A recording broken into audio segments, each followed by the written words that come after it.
With the Supreme Court's decision this week to strike down bans on sports gambling, clearing the way for states such as Maryland to embrace wagers on sports events, officials in the horse racing industry have become like the bettors they rely on. They just hope that what comes next is a winner. In a 6-3 vote Monday, the nation's highest court ruled unconstitutional a federal law that has prevented most states from offering wagers on sports at their racetracks and casinos. New Jersey, which brought the case to the Supreme Court, is poised to move swiftly, with Monmouth Park, a thoroughbred racetrack, announcing Tuesday that it will open a sports book on Memorial Day. State law in Maryland allows for betting on horse races at tracks such as Pimlico Racecourse, the site of Saturday's Preakness, and limited off-track betting sites. Slot machines and table games at 6 casinos are also allowed. But gambling on other sports would not be allowed until a state constitutional amendment is ratified by voters in a general election. Because a bill calling for a voter referendum on the issue failed to pass in the state Senate after moving through the House of Delegates this year, any new proposal likely will have to wait until next year. In that case, the soonest possible legalization would not be until 2020. Horse racing could need a shot in the arm. The total money wagered at tracks nationwide has fallen from $15.2 billion in 2003 to under $11 billion, according to Equibase, but those in the industry are optimistic that the addition of betting would not divert wagers normally placed on races to action in more popular sports.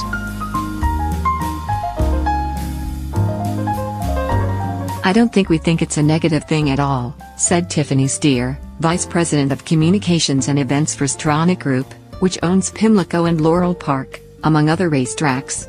I think that what it does is offer actually more for a customer. So if you want to come and wager on horse racing and wager on an NBA or an NFL game, you can do that, too. And vice versa. I think it potentially opens up horse racing to perhaps a whole set of customers who may not normally consider horse racing or come to a track because perhaps they're more attracted to traditional sports betting.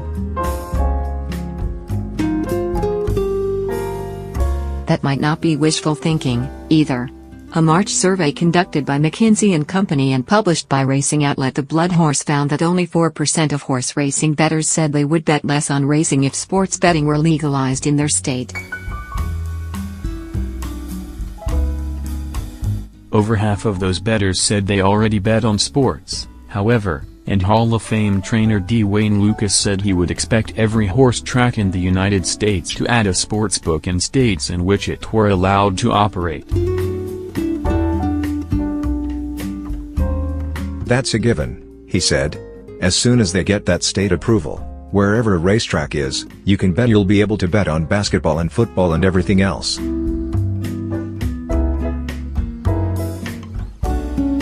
But how it affects the purses and the horsemen will be interesting because the legislature all across the country that have gaming and racing holding hands. The gaming is so lucrative that most of the legislative people say, we need to take more and give racing less.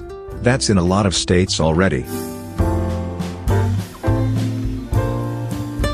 On Friday, Zach Scheifler of Towson was at Pimlico for the first time with his friend Chad Kunzman.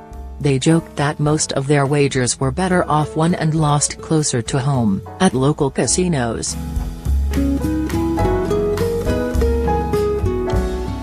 Scheifler said he'd be reluctant to risk his money on a sport as unfamiliar as horse racing.